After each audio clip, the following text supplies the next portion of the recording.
What's up, everybody? Average Joe Sports Talk here. We have our man Reginald in the house, and and we got our man Dax back in the house with a huge Southside win.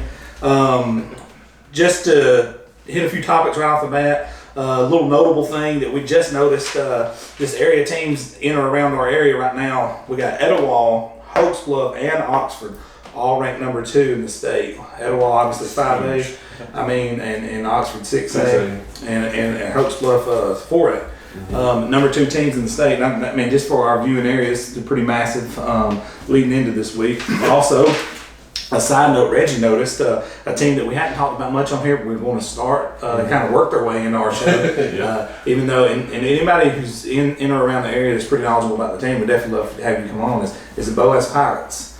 Reggie, tell them a little stat that you found out about Boaz. They have been on the tear this year. Their running back, I can't remember his name. I think it's Collins. But anyway, he's had a pretty solid year so far. First 2 games, he had over 200 yards rushing.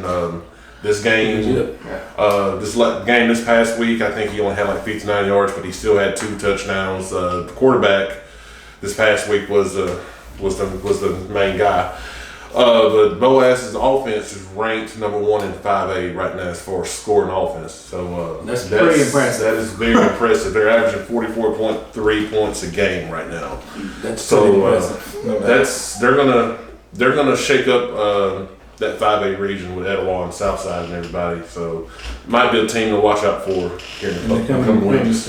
Yeah. And speaking of Southside, big shout out Coach Darter and the boys to get the win over Sardis. I know you guys were dying to get your hands on a win. It makes everything a lot easier when you go back and watch film and then to practice the next week. Oh, yeah. I mean, how huge was it to get that first win and get a little momentum going? That's all I can say. Tell us a little bit about the game. What happened? I think on the opening drive, I don't know if it was play 1 or play 2, but we scored on the open, we caught Cap off for a touchdown. I'm more laid back now. When we first did a couple shows, it was like, I was all tensed up and everything. But now I'm laid back because that was just a great win. It was just, to see those guys after that game and to see Coach Daugherty, I was telling Reggie for this. The funny thing was I went over there to grab his headset from him. I was going to put it up for him. He just hugged my neck. It was just like just like we needed that win. That's what we told the guys all week is that's what everybody said was that we needed that win, and to go out there and get it was. It felt really good going on. Yeah, Sardis is no pushover. No, they're not. They've been very competitive. Their defense is pretty good. Yeah. It's a Gene Hill coach defense. So, I was a Gene Hill coach team, and he's a good coach. Anybody knows that Etowah, the great runs Etowah went on. When Coach Farmer slid over for Coach Townsend, and Gene Hill slid over for him in his role as defensive coordinator all those years for Etowah through the great years. So, and when he went to Sardis, 2 things you're going to know: they're going to play disciplined football. Yep. And they're usually pretty hard to beat. They didn't make a lot of mistakes. They really didn't. So, and they, like you said, they're very disciplined. So, it was it was a tough fought game. We scored on the first play and we scored on one of the last plays. That was 2 times we scored, but we scored just enough. That's all that matters, right? And going forward, you guys have an off week. Yeah, we're off this week, and then we got the big one. But that's the big one. We want to say that when folks out there watching this, we're not talking about the big one just yet. Yeah. But they got a big. I don't think you could script a better off week to have getting ready to go. We're excited. I'm excited. I'm looking forward to it. Yeah. Now we're going to change gears a little bit to Gadsden City. Unfortunately, Gadsden City come up a little bit short again, man. 21-9 to Sparkman. Sparkman being out of Huntsville or near Huntsville, correct? Yes, they're just a little north of Huntsville. They are one of the largest schools in the state.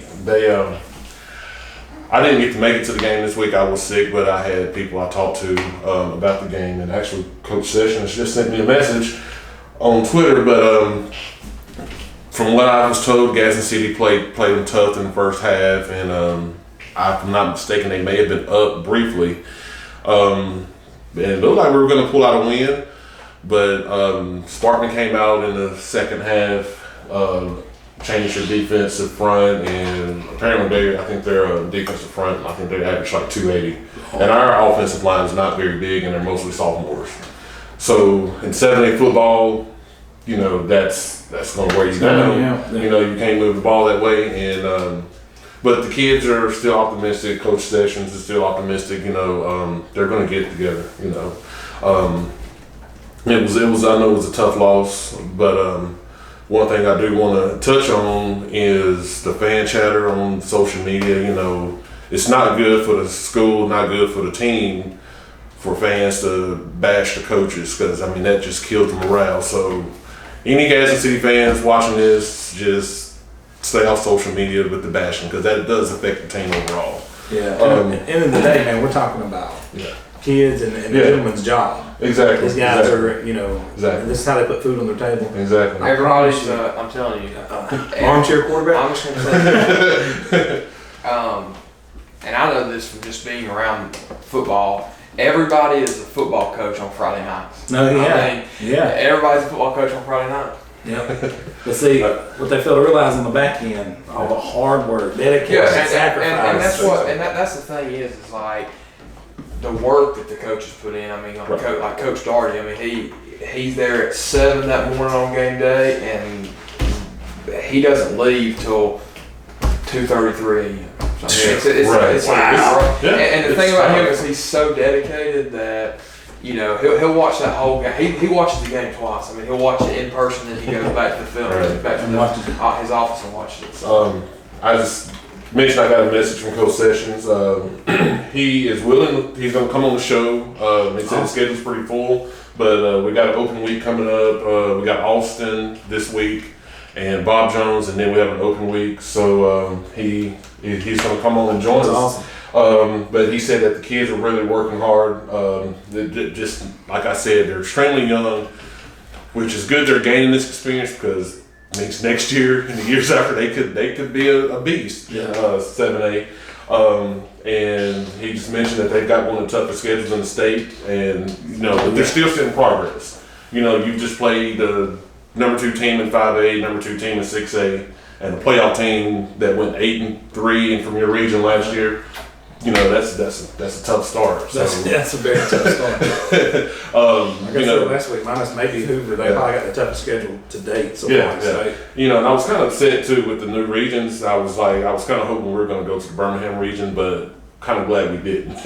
But you know, we're still going to see them in the playoffs. But you know, it's just the nature of football. You know, you go through those years. Yeah. You know, there's not a whole lot you can do, but just work with what you have, and they're going to work hard and pull it together.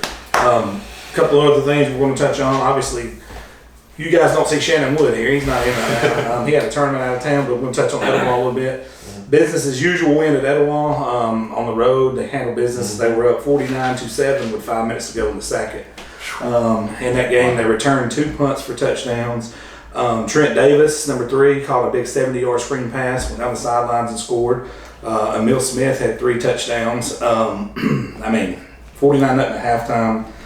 Defense pitching shutout. In a game that they probably should have won, I think they handled business good. And again, you know, shout out for not trying to run the score up. If you're up 49, you know, to nothing at halftime and you win 52-7, shout out to, you know. That's huge, yeah. Yeah, because, you know, a lot of, you know, don't get me wrong, those guys on the bench, you guys know, they want to play too, and they want to score too, but, you know, to get in there and you know, do the right things and, you know, not just try to kill somebody. I think that's classy in my opinion. You know, games like that are important for the younger players. You know, it gets them experience for, you know, the next year. So, you know, that was good for them to get that. I think that you know, they got a road ahead of them that's going to be a little bit tougher coming up, no doubt. So they're going to need to get some of those guys in there and play. So it's a huge shout out to them. Last game we're going to talk about in the state. We got 2 more games. McGill-Tillon actually lost that game. They did. They lost to West Monroe, Louisiana, 31-24. I was keeping up with the score updates. It was a back and forth game. It wasn't, wasn't a blowout. They went down there, played them pretty tough, but that loss did snap their 27-game regular season winning streak. So crazy. That's pretty impressive. But you know, and that streak is snapped. You know, that's a 7-point loss. That's crazy. Yeah. Last game we want to talk about. I attended the Hoover Thompson game, and everybody wanted to know two of this, two of that, two of this. He was as advertised. He had 477 yards passing, 4 touchdowns and a pick. Wow. He also had 10 drops, which these are legit drops where he hit people that was open. And he had 10 drops on top of having 477 yards. And on 2 of those drops, nobody was around the guy that would have been touchdowns. So I went back and counted them, and then I looked at the overall stats and seen the article on it. So it's actually 10 drops, 2 of which would have went for touchdowns. He did throw 61 times though. I did see that. Hoover could not get them off the field. I mean, it was just a penalty or something. They'd finally get him off. And look, guys, he's not playing against Slippery Rock. He's playing against Hoover. He's not as tall as they listed though. They're saying he's 6 or 6'1". He's nowhere near that. He's 5'10" at best. I'm telling you that right now. He's got a pretty good arm. He reminds you a lot of Chris Leak. He played a lot like Chris Leak. He throws a pretty ball like Chris Leak. Eyes always up the field, even when he's scrambling. He runs just enough. He don't overrun. The game kind of played out almost like identical to what I said. It was going to be very high scoring. I said Hoover would win by over 2 touchdowns, and they did. Eventually wore him out. Larry McCammon had another huge game. Pickens did his thing. I think Pickens had 2 touchdowns. And at the end of the game, Robbie Ashford corrected his mistakes he had in the game against St. John's and played an outstanding game. Picked up huge third down after huge third down with his legs. I did see some of that. And he looked fantastic. And after the game, we did get to go down on the field and we talked to Coach Niblett for just a little bit. My wife's always starstruck by Coach Niblett, so that's always fun. Get their picture made and stuff. But he told me, he said, "Man, I probably smell like a horse, so get away from me." He said, I ain't sweat like this in a game in a long time. And I told him, I said, "Well, I'd be sweating too. Finally got that dude off." He said, "Well, he's not throwing more. What, did he just throw a touchdown on me?" I don't know. He's just joking around. But I said, here it is. I mean, this state's shaping up, though. You know what I'm saying? Yeah. We got good things going. We got bad things going. High school football is alive and well right now, guys. We're not at the Texas level, but I mean, Alabama's getting there. Yeah, I mean, we got some major players here, and in this area, I mean, the talent. We got some major games coming up too. So we're about to get deep into region play. Then you got anything else you want to say? I'm just proud of the way our guys are. Man. Hey, congratulations to Southside on that win. That was huge.